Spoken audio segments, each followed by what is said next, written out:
Hello students, कैसे हैं आप सब। आशा करता हूं आप लोग ठीक होंगे। आज मैं इतिहास का वीडियो आपके सामने लेकर के आया हूं। हड़प्पा सभ्यता मैंने पिछले दौरान वीडियो में पढ़ाया, जिसके 2 पार्ट आपको मैंने बना करके दिए हैं। आशा करता हूं कि आप लोगों ने उन वीडियोस को देखा होगा और आज के इस मॉक टेस्ट में आप पूरी तरीके से मेरे साथ टेस्ट को देंगे। टेस्ट देने के लिए सबसे पहले जरूरी ही होता है कि कॉपी पेन जरूर लेकर के बैठें, क्योंकि क्वेश्चन में अलग अलग तरीके से क्वेश्चन पूछा जाता है। बहुत सारी ऐसी चीजें होती हैं जो हमने नहीं पढ़ी होती हैं और क्वेश्चन के बीच से आ जाता है। ऐसा भी होता है, क्योंकि जो मैं मॉक टेस्ट लेकर के आया हूं, मैं तो अलग अलग क्षेत्रों से लेकर के आया हूं, अलग अलग बुक से लेकर के आया हूं। कई सारी बुक ऐसी होती हैं जो मैटर कॉमन होता है, लेकिन कुछ मैटर सिमिलर नहीं भी होता है। ये नहीं है कि वो बातें गलत होती हैं, नहीं, बातें सारी सही होती हैं। इसलिए जो बातें आपको नहीं लगती हैं उनको नोट भी करते जाइएगा। तो ज्यादा देर न करते हुए वीडियो को शुरू करते हैं। प्रश्न नंबर 1 की तरफ चलते हैं। प्रश्न नंबर 1 में कहा गया है कि सिंधु घाटी सभ्यता की शहरी विशेषताओं पर विचार कीजिए। नंबर 1, शहरी बस्तियां ध्रुवीय आकार की तथा पूर्व नियोजित होती थीं। नंबर 2, कीचड़ से ईंटें बनाने के लिए विशेष प्रकार की स्थापत्य कला का प्रयोग किया जाता था। नंबर 3, पश्चिम एशिया के साथ व्यापारिक संबंध स्थापित थे। नंबर 4, हाइड्रोलिक संरचना का अभाव था। और नंबर 5, घरेलू स्थापत्य में गोपनीयता पर विशेष बल दिया गया या बल दिया जाता था। देखिए, हड़प्पा सभ्यता जब मैं पढ़ा रहा था तो मैंने शहरी क्षेत्रों के बारे में आपको समझाया। शहरी क्षेत्रों में सबसे पहली बात जो आती है, जो इस क्वेश्चन में पूछी गई कि शहरी बस्तियां ध्रुवीय आकार की थी।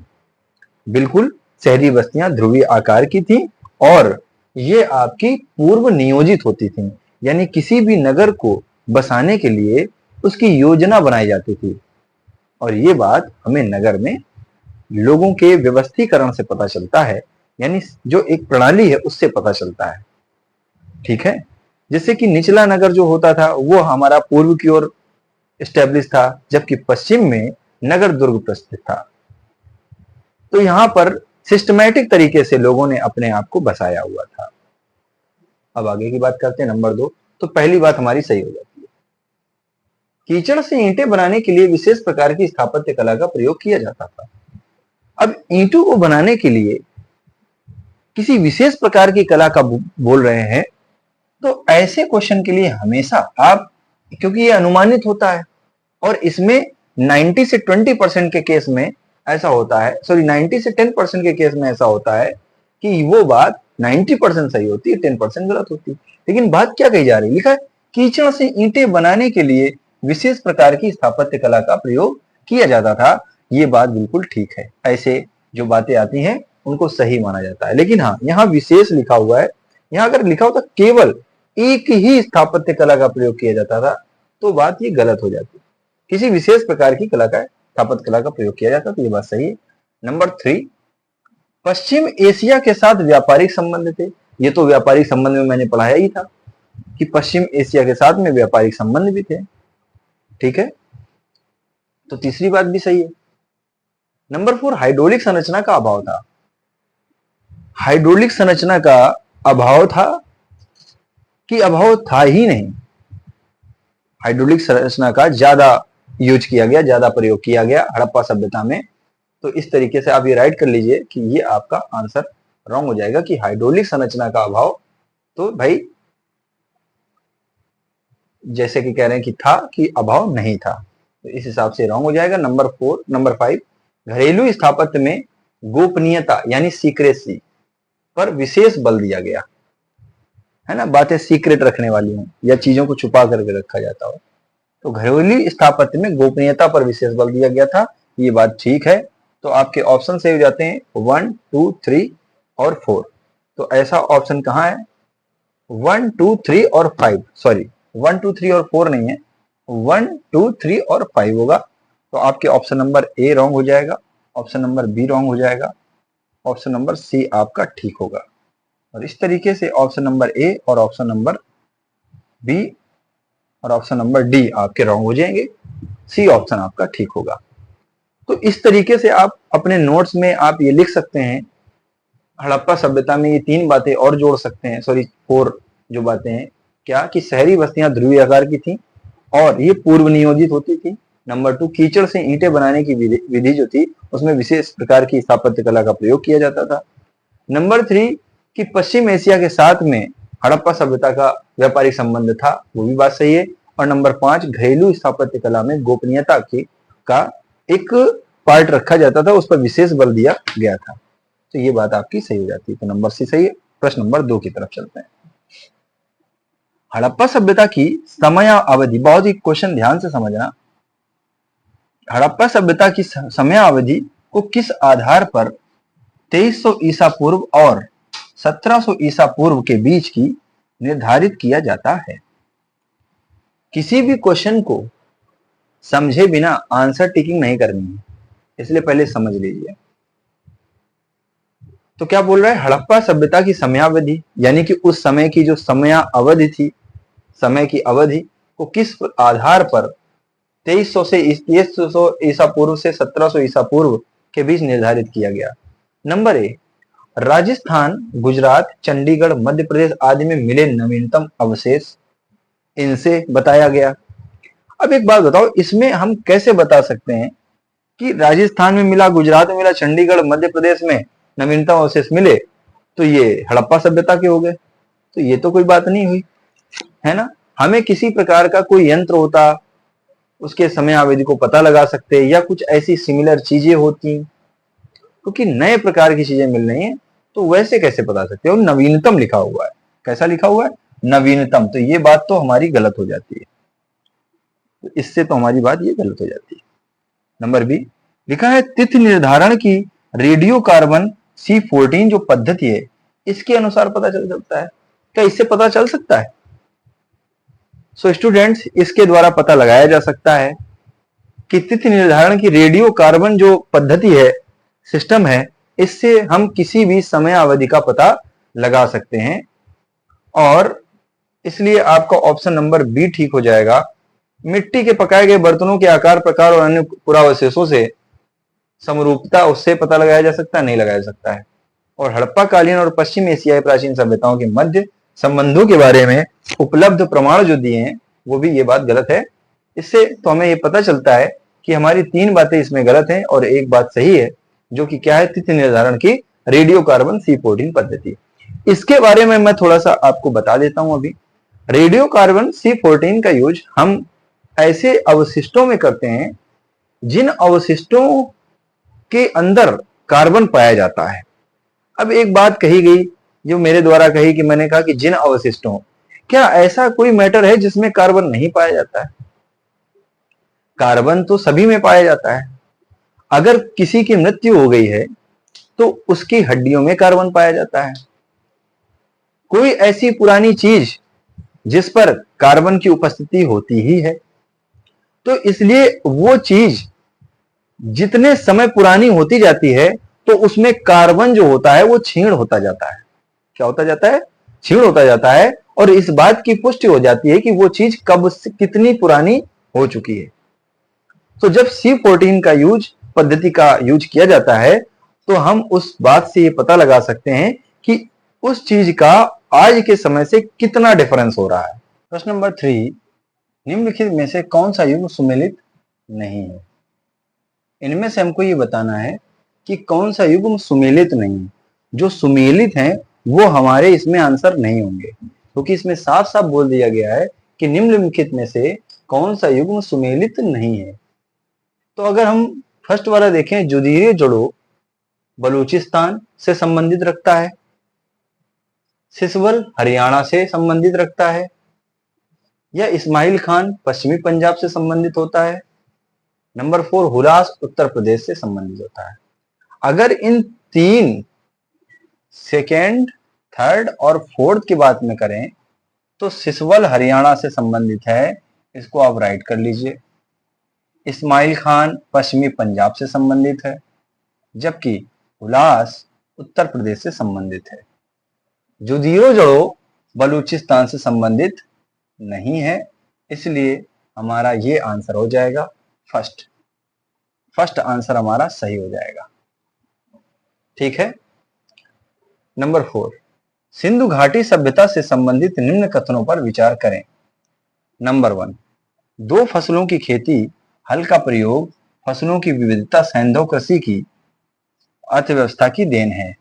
नंबर 2, सिंध से बाहर स्थित कालीबंगा और लोथल की मुहर पर बाघ का चित्र प्राप्त हुआ है। क्या ऐसी बात है? देखते हैं आगे। नंबर 3, टेपे तथा निप्पुर से सिंधु सभ्यता की मुहरें पाई गई हैं जो गोलाकार हैं तथा जिन पर एक सींग वाले पशु का आकृति एवं सिंधु लिपि उत्कीर्ण है। तो अगर हम इन 3 बातों पे गौर फरमाएं और उससे पहले हम अपने ऑप्शंस पे देखें क्या दिया गया है। देखा है, उपरोक्त में से कौन से कथन सही हैं, तो इस बात को जरूरी देखना होता है क्वेश्चन में। तो अभी पूछा जा रहा सही कौन से हैं, तो हम देखेंगे सही कौन से हैं। तो अगर आप पहली वाली बात करें तो ये बात तो बिल्कुल ठीक लग रही है, क्या कि 2 फसलों की खेती, हल का प्रयोग, फसलों की विविधता सैंधव कृषि की अर्थव्यवस्था की देन है। ये बात बिल्कुल सही है। सिंध से बाहर सिर्फ कालीबंगा और लोथल की मुहरों पर बाघ का चित्र प्राप्त हुआ है, तो ये बात गलत है। सिंध से बाहर ही केवल कालीबंगा और लोथल की मुहरों पर बाघ का चित्र प्राप्त हुआ है, ये बात आपकी गलत हो जाएगी। नंबर 3, टेपे तथा निप्पुर में सिंधु सभ्यता की मोहरें पाई गई।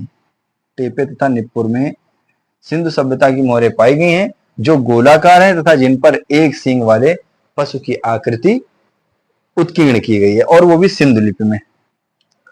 क्या ऐसी बात कही है या ऐसी बात कहीं पढ़ने को मिली है आपको? नहीं ना, तो ये बात भी गलत हो जाती है।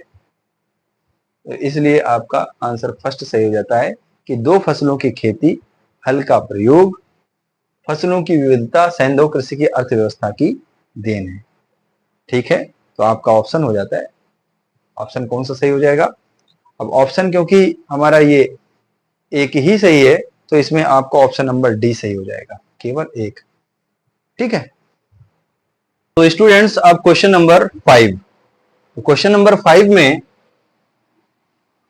भारत में आर्यों की सफलता का मुख्य कारण क्या था? आपके ऑप्शन हैं, देशी जनजातियों के मध्य एकता का अभाव था। नंबर बी, आर्यों की बेहतर संगठनात्मक शक्ति थी। नंबर सी, आर्यों के उत्तम सैन्य उपकरण एवं अश्वों का उपयोग था। या नंबर डी, सांस्कृतिक श्रेष्ठता थी। अगर आपने वैदिक साहित्य पढ़ा है, वैदिक इतिहास पढ़ा है, तो आपको ये समझ में आएगा कि आर्य जो थे वो भारत में सबसे पहले आए थे और इनके पास में आधुनिकता से भरे हुए काफी उपकरण थे। तो ये इस तरीके से ऑप्शन नंबर सी आपका सही हो जाएगा कि आर्यों के उत्तम सैन्य उपकरण एवं अश्वों का उपयोग किया गया था।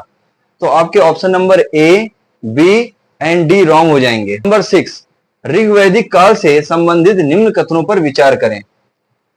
ऋग्वैदिक काल में अगर आप देखें इसमें क्या दिया गया है, ध्यान से देखिएगा तो आपको आंसर समझ में आ जाएगा। नंबर 1, 10 राजाओं का युद्ध सरस्वती नदी के तट पर लड़ा गया था। बात ये सही है, लेकिन ऋग्वैदिक काल में लड़ा नहीं गया था। ये ऋग्वैदिक काल में नहीं लड़ा गया था, इसलिए ये आपका रॉन्ग हो जाएगा। नंबर 2, बोंगज कोई अभिलेख में यह प्रमाण मिलता है कि आर्यों का आगमन पश्चिम एशिया से हुआ था। ये बात बिल्कुल ठीक है, पश्चिम एशिया से हुआ था। ये कहां से आए थे? ये आपके यूरोप से आए थे, और यूरोप भारत के पश्चिम में पड़ता है। तो इसका मतलब ये माना जाएगा कि ये जो बात कही जा रही है कि बोंगज कोई एक जगह का नाम भी है और अभिलेख भी है, और उससे ये प्रमाण मिलता है कि आर्यों का जो आगमन है वो पश्चिम एशिया से हुआ था। ठीक है। नंबर 3, वैदिक काल में सोम, यानी कि आप लोग जानते हैं ना एल्कोहल, सोम रस जिसको कहते हैं, है ना, राक्षस लोग पिया करते थे, है ना, टीवी नाटकों में देखा होगा आपने, आमिजे तुम्हार छिन छिन छिन, है ना, ऐसा कुछ। तो कहने का मतलब ये सोम एक प्रसिद्ध नशीला पेय था। तो इसमें आपकी 2 बातें सही हो रही हैं। एक तो नंबर 2, बोंगज कोई अभिलेख में यह प्रमाण मिलता है कि आर्यों का आगमन पश्चिम एशिया से हुआ था, और नंबर 3, वैदिक काल में सोम एक प्रसिद्ध नशीला पेय पदार्थ था। अब हम ऑप्शन चेक करेंगे जिसमें ये वाली लाइन बहुत ही इंपॉर्टेंट होती है, क्योंकि जब आप ये वाली लाइन को क्लियर तरीके से रीड करते हो तभी आपके आंसर ये सही हो सकते हैं। क्या लिया है, लिखा है कि उपरोक्त में से कौन सा या कौन से कथन सही हैं। इस बात पर विशेष ध्यान दीजिएगा, क्योंकि यहां पर कभी सही है लिखा रहता है और कभी गलत है। आपने पढ़ा सही है, लिखा यहां गलत है, पूछा गया गलत कथन कौन सा है, आपने कर दिया 2 और 3, आपने सही के अकॉर्डिंगली कर दिया और वहां पे टिक कर दिया, आपका गलत हो जाएगा। इसलिए इस लाइन को बहुत बड़े ध्यान से पढ़ना। काफी स्टूडेंट ये गलती करते हैं कि जैसे मिला अरे वाह दोनों सही, ठीक है टिक कर दिया। तो इस तरीके से काम मत करिएगा, इस लाइन को पढ़ना बहुत ही आवश्यक है। क्या पूछा गया, कौन से कथन सही हैं, तो हमारे 2 ऑप्शन सही हो रहे हैं, 2 और 3। तो आपका ऑप्शन नंबर ए तो बिल्कुल गलत है, क्योंकि यहाँ केवल 1 लिखा हुआ है। अगर बी देखें तो ये ऑप्शन हमारा ठीक है, 2 और 3, ठीक है। और इस हिसाब से सी और डी आपके रॉन्ग हो जाते हैं। आर्यों के संबंध में निम्नलिखित में से कौन सा कथन असत्य है। ये बहुत ही गौर फरमाने वाली बात है कि कौन सा कथन असत्य है पूछा जा रहा है। मतलब इनमें 4 ऑप्शन दिए गए हैं, इन चारों ऑप्शन में से कोई 3 सही होंगे और 1 गलत होगा, उसको पहचानना है। क्या कहा गया है, कहा गया है ऋग्वैदिक सभ्यता ग्रामीण सभ्यता थी क्योंकि आर्य पशुपालन एवं कृषि करते थे। नंबर बी, ऋग्वैदिक आर्य प्रकृति की पूजा करते थे। नंबर सी, मैक्स मूलर के अनुसार आर्य मूलतः मध्य एशिया के निवासी थे, मध्य एशिया के निवासी थे। अच्छा। और डी, पूर्व वैदिक युगीन आर्य महिलाओं को राजनीतिक एवं आर्थिक अधिकार प्राप्त नहीं था। तो कौन सा कथन असत्य है, पहले वाले में अगर अनुमान लगाएं तो ये कहा जा रहा है कि ऋग्वैदिक सभ्यता ग्रामीण सभ्यता थी क्योंकि आर्य पशुपालन एवं कृषि करते थे, पशुपालन एवं कृषि करते थे। तो ये बात बिल्कुल सही है। तो ऋग्वैदिक काल में जो आर्य लोग थे वो पशुपालन और कृषि किया करते थे, ठीक। भी ऋग्वैदिक आर्य प्रकृति की पूजा करते थे, ये भी बात सही है। ऋग्वैदिक काल के जो लोग थे वो तो ये भी बात सही है क्या कि ऋग्वैदिक आर्य प्रकृति की पूजा करते थे, ठीक। नंबर सी, मैक्स मूलर के अनुसार आर्य मूलतः मध्य एशिया के निवासी थे, यानी मूल स्वरूप में मैक्स मूलर के अकॉर्डिंगली आर्य लोग मध्य एशिया से आते थे, ठीक है। और नंबर डी, यानी ये तीनों सही है, तो फिर डी गलत होगा। इसका मतलब है क्या दिया है, पूर्व वैदिक युगीन आर्य महिलाओं को राजनीतिक एवं आर्थिक अधिकार प्राप्त नहीं था, तो ये बात गलत है और यही आपका ऑप्शन सही हो जाएगा, ठीक है। तो प्राप्त थे, इसमें कहा जा रहा प्राप्त नहीं है, तो ये वाली बात गलत हो जाएगी, इसलिए हमारा ऑप्शन नंबर डी सही हो जाएगा, क्योंकि पूछा क्या गया है, असत्य। कौन सा कथन असत्य है। प्रश्न नंबर 8, वैदिक काल के धर्म की तुलना में महाकाव्यों के काल में धार्मिक विश्वासों में सबसे बड़ा अंतर क्या होगा, क्या आया। देखिए बहुत ही ध्यान से क्वेश्चन को समझिए। कहा गया है कि वैदिक काल के धर्म की तुलना में महाकाव्यों के काल में धार्मिक विश्वासों में सबसे बड़ा अंतर क्या है, यानी उसके धार्मिक विश्वास पर सवाल उठाया गया है। तो धार्मिक विश्वास का मतलब है यदि जो धर्म में विश्वास करते हैं यानी ईश्वर में जो विश्वास करते हैं तो वो आस्तिक हैं और जो नहीं करते वो नास्तिक हैं। तो ऐसा ही कुछ देखिए इसमें क्या रहा। नंबर ए, देवी देवताओं की पूजा बंद हो गई, ये बात सही है या गलत है, इसके बारे में बात करेंगे। यज्ञ आदि बंद कर दिए गए, ये भी बात गलत है और ये भी बात गलत है। देवी देवताओं की पूजा कब बंद हुई, कभी नहीं हुई। यज्ञ आदि बंद कर दिए गए, ये भी नहीं हुआ। नंबर सी आपका ऑप्शन सही है, व्यक्ति नास्तिक हो गए। कैसे हो गए, नास्तिक, यानी उनका ईश्वर में विश्वास जो है वो कहीं ना कहीं हट गया था, इसलिए लोग नास्तिक हो गए थे। और नंबर डी, देवी देवताओं का प्राकृतिक रूप समाप्त करके उनके मानवीय रूप की कल्पना कर ली गई थी। तो ये भी बात गलत है आपकी। ये तीनों बातें गलत हैं, जबकि अगर सी देखा जाए तो सबसे अच्छा अंतर यही आता है कि व्यक्ति नास्तिक हो गए थे। ठीक है। प्रश्न नंबर 9 में पूछा गया है कि ईसा पूर्व 6ठी शताब्दी में हुए धार्मिक आंदोलन के निम्नलिखित में से कौन से कारण थे। मतलब 6ठी ईसवी शताब्दी में धार्मिक आंदोलन के निम्नलिखित में से कौन से कारण थे जो कि 6ठी ईसा पूर्व से। अरे हटाओ यार फालतू का क्वेश्चन, क्वेश्चन भी लिखा वो भी सही से नहीं बोल रहे हैं। श्री तुम्हारी आवाज आ रही है। ईसा पूर्व 6ठी शताब्दी में हुए धार्मिक आंदोलन के निम्नलिखित में से कौन से कारण थे। नंबर 1, वैदिक कर्म कांडों का कष्टकर तथा खर्चीला स्वरूप था। नंबर 2, यज्ञों में शक्ति, समय और धन का अपव्यय था। नंबर 3, धर्म में अंधविश्वासों तथा रूढ़ियों का वर्चस्व था।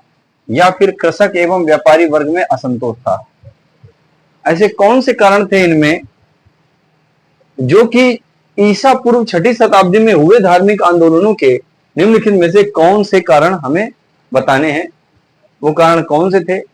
देखिए, अगर किसी कृषक और व्यापारी वर्ग में असंतोष आ जाए तो आंदोलन तो बनता है, और यदि अगर इसका अनुमान लगाया जाए तो आप समझ सकते हैं कि ब्रिटिश ईस्ट इंडिया कंपनी ने किस प्रकार भारत के लोगों को खेती करने पर, नील की खेती करने पर मजबूर किया। उनको ज्यादा काम कराते थे, वेतन कम देते थे मजदूरी का। तो कहीं ना कहीं कृषक और जो मजदूर था उनमें असंतोष की भावना जन्मी थी। इसी वजह से 1857 की क्रांति हुई थी। तो आप इससे अगर जोड़ के देखें, हालांकि ये ईसा पूर्व 6ठी शताब्दी का मामला है, तो एक कारण ये हो सकता है कि कृषक एवं व्यापारी वर्ग में असंतोष था, इसलिए धार्मिक आंदोलन हो सकते हैं। धर्म में अंधविश्वासों तथा रूढ़ियों का वर्चस्व, ये कारण भी बिल्कुल हो सकता है, क्योंकि अंधविश्वास तो बड़ा था और रूढ़ियां यानी रूढ़िवादिता, यानी कि कहते हैं ना ट्रेडिशनल कोई चीज है, परंपरा नहीं टूटनी चाहिए। तो कुछ लोग इसी बात पर अड़े रहे कि परंपरा नहीं टूटनी चाहिए, तो इस वजह से भी आंदोलन शुरू होने का कारण बनता है। तो नंबर 2 भी सही है। नंबर 2 में अगर देखें, मींस नंबर 3 सही है। नंबर 2 में देखें, यज्ञों में शक्ति, समय और धन का अपव्यय। यज्ञों का प्रसार प्रचार तो बहुत हो रहा था। यज्ञ कराने के लिए शक्ति यानी संपत्ति से जुड़ा हुआ मामला है, धन होना चाहिए। हालांकि यहां धन का अलग दिया गया है, तो शक्ति का मतलब है स्ट्रेंथ, तो वो तो होनी ही चाहिए। लोगों के पास समय होना चाहिए और धन भी होना चाहिए। तो इन तीनों का अपव्यय हो रहा था ज्यादा मात्रा में, इस वजह से भी हो सकता है आंदोलन।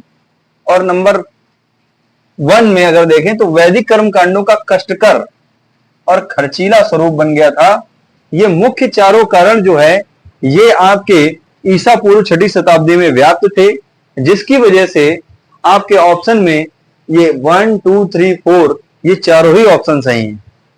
और पूछा क्या गया था कि कौन से कारण, तो यही चारों कारण थे। अब आगे की लाइन पढ़ते, लिखा है उपरोक्त में से कौन से कथन सही है। तो आपका डी ऑप्शन सही हो जाएगा, ये सभी सही हैं, ये सभी सही हैं। प्रश्न नंबर 10, निम्नलिखित कथनों में से कौन सा कथन सही है। आपका ऑप्शन नंबर 1 देखें तो पार्श्वनाथ 13वें तीर्थकर थे। जैन धर्म के पार्श्वनाथ 13वें तीर्थकर थे। नंबर 2, जैन धर्म में चतुर्याम शिक्षा का वर्णन नहीं मिलता है। नंबर 3, महावीर स्वामी का जन्म 468 ईसा पूर्व में हुआ।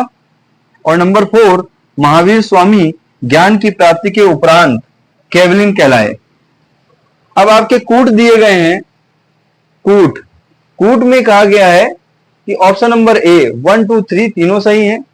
ऑप्शन नंबर बी 2, 3 और 4 सही है। केवल 3 सही है या डी ऑप्शन केवल 4 सही है। अब इनमें से कौन से आपके होंगे ये आप अनुमान लगाइए। एक बात बताइए, पार्श्वनाथ जो थे वो आपके कौन से तीर्थकर थे। ये मैंने वीडियो में आपको एक्सप्लेन किया है।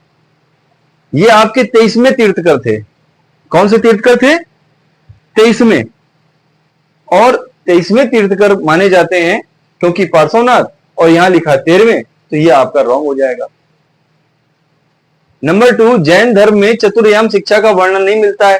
ये बात सही है या गलत है? ये बात पूरी कंप्लीटली गलत है, क्योंकि जैन धर्म में पार्श्वनाथ के द्वारा ही चतुर्याम शिक्षा का बोलबाला दिखता है, यानी कि वहां वर्णन मिलता है। तो इसका मतलब है ये वाली बात भी गलत है, क्योंकि इसमें कह रहे हैं कि नहीं मिलता है, पर जैन धर्म में चतुर्याम शिक्षा का वर्णन मिलता है और वो पार्श्वनाथ के द्वारा होता है। नंबर 3 की बात करें तो महावीर स्वामी का जन्म क्या 468 ईसा पूर्व में हुआ था?